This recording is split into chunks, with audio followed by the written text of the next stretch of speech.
muita alegria que nós estamos aqui com o Profissão Cultura, o programa que mostra aquilo que de belo, de importante, todos os homens e mulheres de cultura fazem em São Carlos e região. E hoje eu tenho uma enorme alegria, um amigo velho, nosso querido André de Souza. Tudo bom, André? Tudo ótimo, Ney, e você? Tudo tranquilo. Vamos direto para a conversa. André, você nasceu aonde? Eu sou de São Simão, uma cidadezinha próxima a Ribeirão Preto. Certo. E vim para São Carlos em 95 para fazer engenharia. Também. Exatamente. Como eu, assim. Você também, eu nem lembrava disso. Exatamente. E a música, como é que chegou na sua vida? A música, ela sempre esteve presente na minha vida através da minha mãe. Meu avô tocava acordeon, minha mãe sempre cantou muitíssimo bem. E eu cresci embalado pela voz dela e pelo costume que eles tinham em São Simão de sair em bandas fazendo serenata. Olha que gostoso! Bacana. A gente passava por uma casa, fazia serenata naquela casa, as pessoas dessa casa nos acompanhavam para as próximas casas e assim, no final nós tínhamos uma enormidade de pessoas, polícia às vezes baixava porque tem alguns vizinhos que não gostavam, mas assim eu já fui despertado para a música, eu tinha 6, 7 anos. Certo. Aqui em São Carlos você foi fazer engenharia e à noite te pegou, como é que foi isso? Eu acho que foi uma espécie de simbiose, assim. Eu precisava aumentar, digamos assim, a receita, eu gostava de cantar, nós tínhamos lá na Federal um quadro que chamava Show das Quintas, não sei se você chegou a... E aí os alunos se apresentavam, eu fui lá, me apresentei, e o pessoal do DCE me chamou para tocar. Ah, não, você tem a voz boa, vá cantar lá no DCE. Aí assim foi. Uhum. E aí de lá para um DCE mais outro, aí um dono de bar vê, aí o cara do Sesc vê, e assim foi. Certo. Você, desde o começo, trabalhou mais com MPB ou outros temas musicais, outras escolas te atraíram também? A MPB é a minha música de coração. Certo. Mas eu fui atraído, eu já tive bandas de baile, então sabe-se que quando você está em uma banda de baile, você vai cantar Frank Sinatra, você vai cantar axé, você vai cantar rock and roll, pop rock, e MPB muitíssimo menos. É verdade. Né? Mas quando eu decidi viver de música, aí eu direcionei toda a minha carreira para MPB. Certo. Você tem estudo musical? Você fez escola de música? Não, eu nunca fiz. Eu fiz alguns cursos com professores de canto, Cláudia Mock, a Lilian Zamorano Cury, que esteve aqui. Então, alguns cursos eu fui formar, fiz um curso lá em Campos do Jordão, naquele festival de inverno, durante um mês com a Célia Vaz. Então, quer dizer, eu fui estudar depois de velho. Certo. Né? Eu sempre fui aquele autodidata que aprendeu a ler. Né? Certo.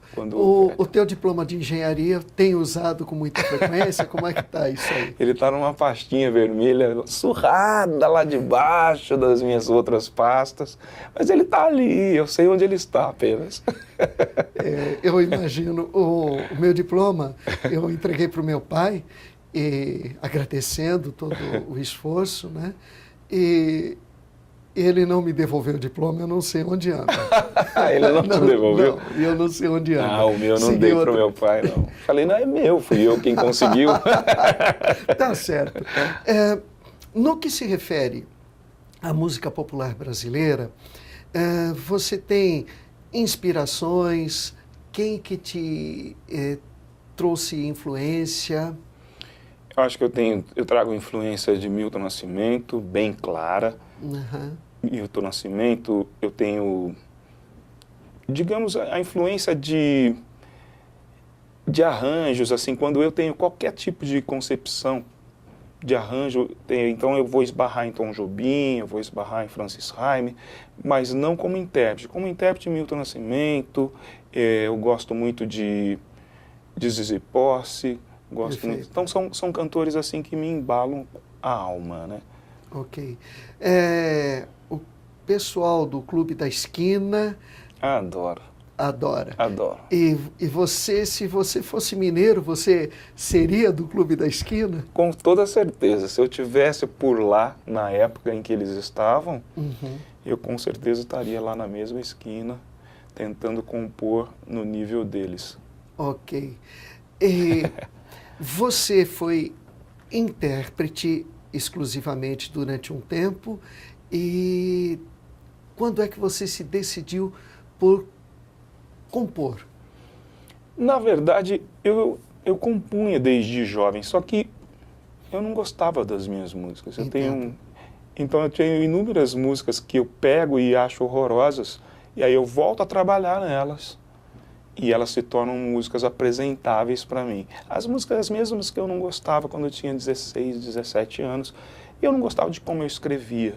Ok. Então agora, eu inclusive busco parceiros que escrevam, eu tenho muita facilidade de fazer música.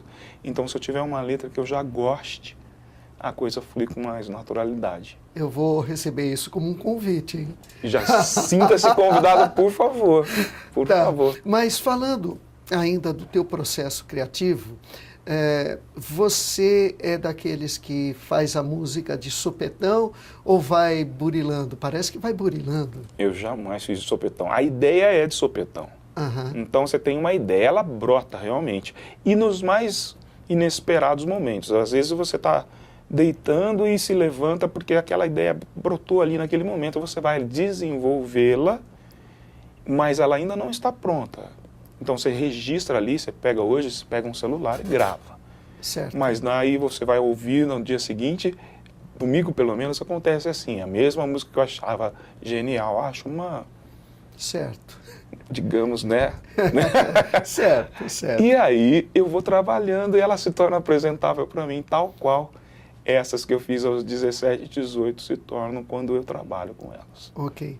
E uma outra coisa para a gente situar o seu trabalho é o seguinte: você, durante bastante tempo, eu não sei como está agora, você trabalhou com um grupo, né? Como é que é essa história? Como é que houve o encontro? Então o grupo ele nasceu, eu conheci o Ricardo primeiro, Finazzi, Ok. porque ele tinha uma banda de pop rock que se chamava ORTN. Talvez algumas pessoas vão se lembrar. Eu lembro. Então, o ORTN era uma banda de rock famosíssima que tocava nas festas do CAAS, do DCE. E eu passei a tocar no DCE com frequência quando fazia graduação. Esses rapazes aí do ORTN, Paulinho Mascarenhas, Finazzi, Maurão, Jairo, me viram cantar, falando: rapaz, você não quer fazer um trabalho com a gente? Só que a roupagem da sua música não vai ser levinha como você está fazendo aí. Então vai ser mais pesada, porque a gente tem uma linguagem de rock. E eu fui ensaiar com eles, adorei. Certo. E comecei a tocar, naquele momento chamava-se André e Banda. Certo. Péssimo nome, né? Mas enfim. Aí depois de passado um tempo, nós conhecemos o Emílio, que é filho do Carlito Martins, que é um baterista de talento incrível. E o ORTN parou, porque o Jairo foi para a Austrália, o Paulinho é um empresário, então parou de tocar. E aí nós tivemos o início do Mandinga como trio, eu, o Emílio e o Ricardo. Uhum. Posteriormente nós conhecemos o Botinha, e o Botinha também passou a fazer parte do Mandinga. Aí ficamos como quarteto até o final. Perfeito. No Mandinga, vocês trabalhavam com MPB e, eventualmente, havia criação coletiva, alguma música de vocês, você lembra? Não, a criação coletiva no Mandinga sempre se deu com arranjos. Ok. A composição não, a composição ora era minha, ora era do Ricardo, eventualmente o Botinha compunha também, mas inclusive como nós fazíamos cover, nós não gostávamos de tocar a música como o artista tinha lançado, nós fazíamos a nossa leitura daquela música que era super famosa também. Tá. E nesse processo, aí sim era muito coletivo, um tinha uma ideia e aí nós fazíamos uma votação e aquela ideia realmente seria abraçada pela banda ou não. E assim se dava com tudo que nós fazíamos. Vamos fazer o seguinte, então. Como o intervalo deve estar se aproximando, eu vou pedir para que você lembre alguma música que é uma recriação, que você gostou dessa recriação. Dá para fazer? Dá. Então vamos lá. Vamos ver se ela vai soar como recriação só com o violão.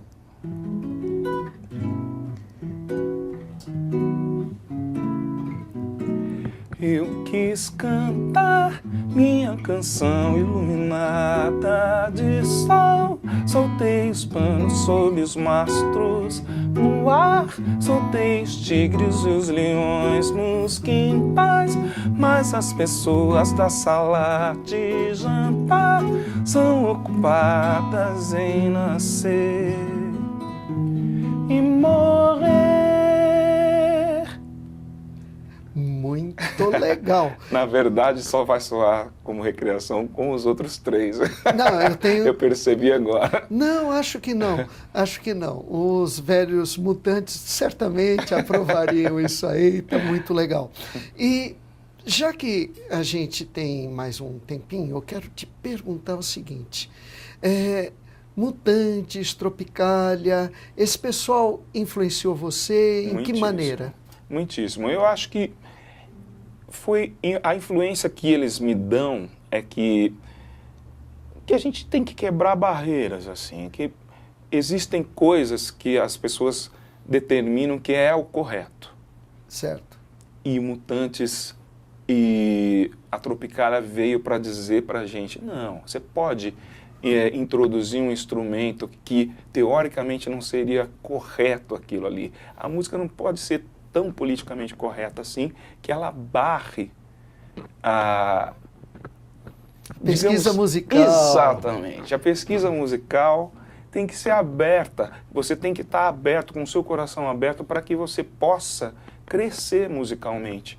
Quando você fala assim, o samba não pode ter sétima e nona, ele só pode ter sete, sabe? Essas coisas assim eu acho meio estranhas. Certo. Né? E aí... Eu entendo. Maestro Duprat, ele tinha razão, Eu né? também. Então, vamos fazer o seguinte, a gente volta daqui a pouquinho, é um intervalo rápido e a conversa prossegue já já.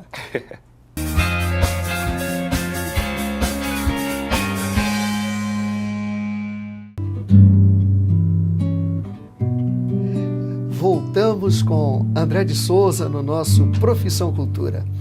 André, nessa tua caminhada para fazer composições, o grupo Mandinga te ajudou no arranjo. Exatamente. E essa briga no arranjo, como é que você brigava lá com o pessoal da percussão? Como é que era essa coisa? Na verdade, não havia briga, né? Era uma coisa muito bacana. Eu acho que algumas bandas dão certo. Eu tive uma experiência muito positiva com bandas. E algumas pessoas me reclamam exatamente disso, que uma banda ela pode castrar um artista que seria melhor sem ela. No meu caso, não. A banda me ajudou a ser um artista melhor. Quando um percussionista fala, eu aprendi isso com banda. Você não tenha dúvida que as ideias dele serão melhores que as suas quanto à percussão. Sem dúvida, entendo. E algumas pessoas não têm essa consciência. Ela tem a música, a ideia rítmica pronta, e ela não deixa aquele percussionista vir com tudo que ele pode. Ela pega e castra ele em determinado momento. Então ela deixa a música mais pobre, sem saber. E eu aprendi que um guitarrista vai fazer frases de guitarra muito melhores que as que eu concebi. Certo. E então, da mesma forma, quando eu interpreto, tenho ideias para a interpretação da música, eles tinham certeza que e me deixavam solto porque sabiam que as minhas ideias, talvez, na grande maioria das vezes, na verdade, seriam mais legais do que as dele pré-estabelecidas, porque às vezes você está interpretando uma música que não é sua. Certo. Vamos olhar agora para o lado do público. O que o público te disse, né? Nessas suas caminhadas? O que o público te disse na sua obra? Eu acho que o público, ele me reconhece na minha obra. Então aí, é uma coisa engraçada. Eu sou muito abraçado pelo público justamente por isso. Às vezes, por exemplo, eu estou cantando uma determinada música e aquela pessoa ouve essa mesma música com o intérprete original e diz, olha, eu conheci essa música com o André, não com esse intérprete. Ok. E a interpretação dele é muito legal. Então, quer dizer, é nisso que eu acho que é bacana. A pessoa não vê em mim um cover do artista X. Certo. Ela vê um intérprete mostrando a música da forma que ele acha bacana. Certo. O criador, André, diante do público, já recebeu alguma indicação de que o caminho deveria ser outro? Inúmeras vezes, né? Né? Inúmeras vezes. Isso daí eu acho que não há artista que não tenha passado por isso. Eu acredito que, não, o seu cabelo devia ser com dread, eu acho que você deveria ter um piercing no nariz, porque a sua aparência é muito, como eu diria... Normal, civilizada, demais. burocrática, não quase. Parece um artista, você está parecendo um bancário. A sua voz é muito boa, mas a música que você canta não dá ibope, precisa ter um refrão. Enfim, são inúmeras coisas que as pessoas acham como se houvesse uma fórmula de sucesso, e não há. Não é? Eu até te perguntei isso por conta de um acontecimento, e por isso que o teu depoimento é importante, de um acontecimento que precisa ser medido.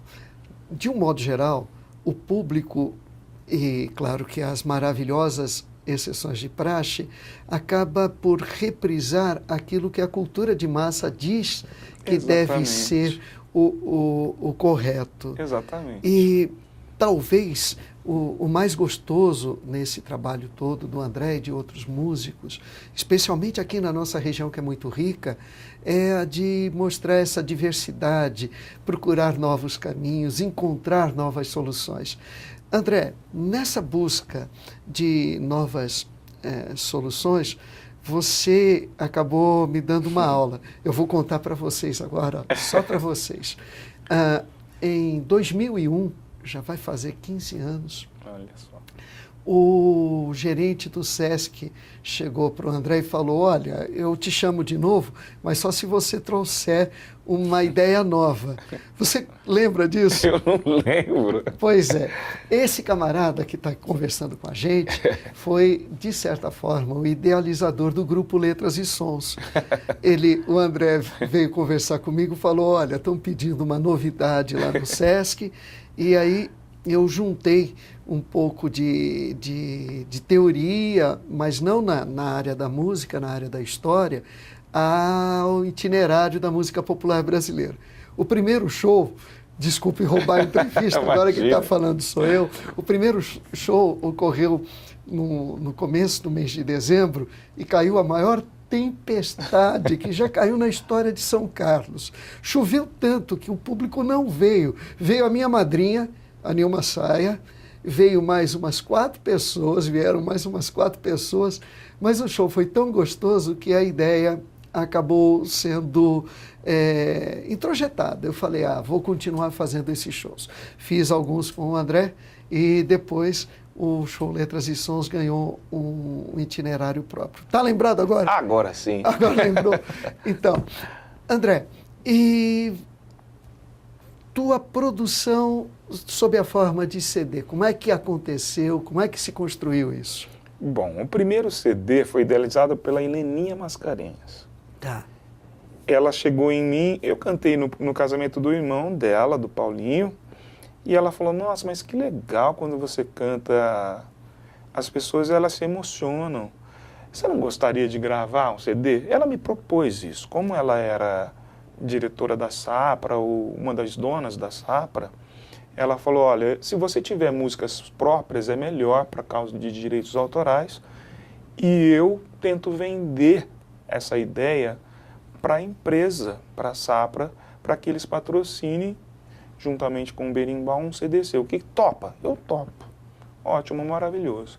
O segundo CD da banda foi, depois da concepção do primeiro, toda a repercussão, nós tivemos a iniciativa de fazer o segundo CD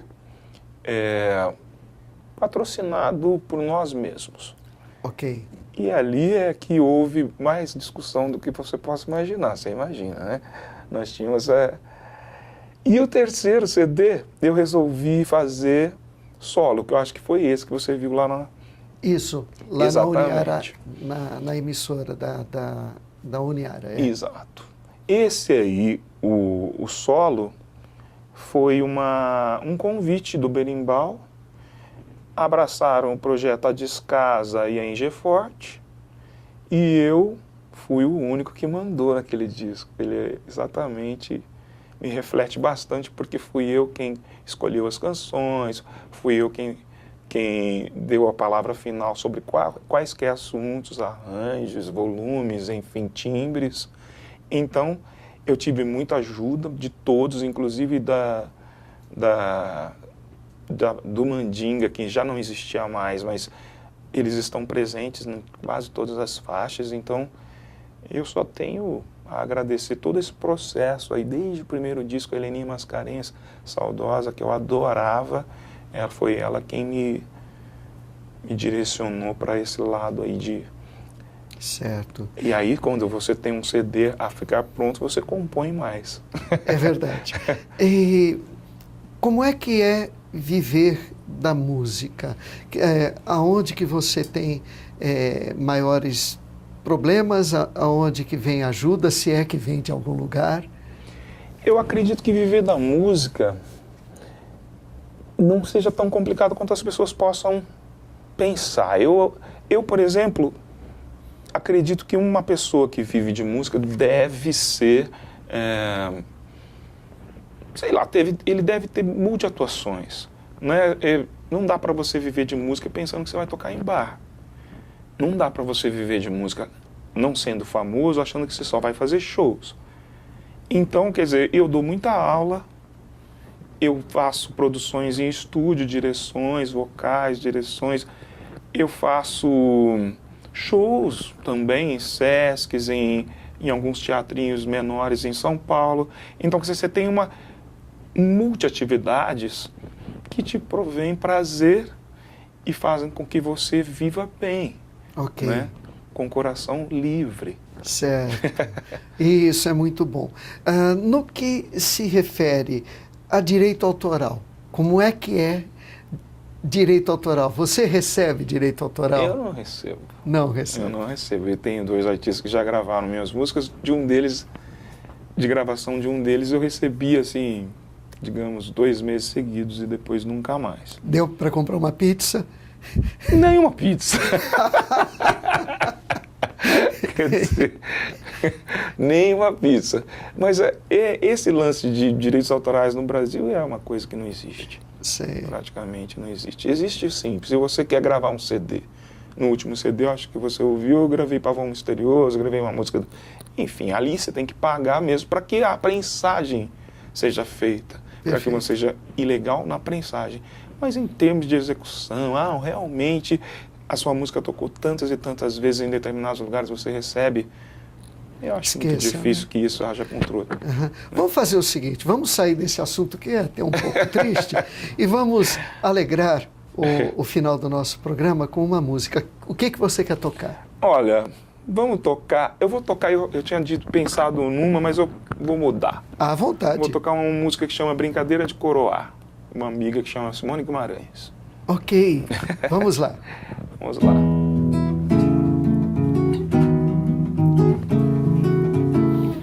Coroa emana, coroa vento, que faz estrada, engole vento e ventania. Coroa é dia, coroa bento, vento afinal. Coroa Eunice, mãe de João, coroa clara, coroa graça, que acendem velas, coroa luz, este povo então. Deixa a sandália de lado, tira a moça, deixa um cado. Quem quiser ser coroado, deixe tudo e vem então.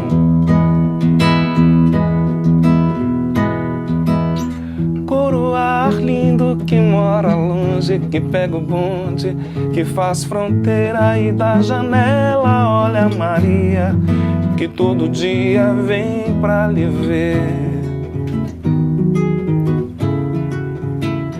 Coroa Felício e já no final coroa o ouro, coroa a estrela, coroa a terra, coroa o rio e o matagal. Deixa a sandália de lado, tira a moça, deixa um cado. Quem quiser ser coroado, deixe tudo e vem então. Deixa a sandália de lado, tira a moça, deixa um cado. Quem quiser ser coroado, deixe tudo e vem então.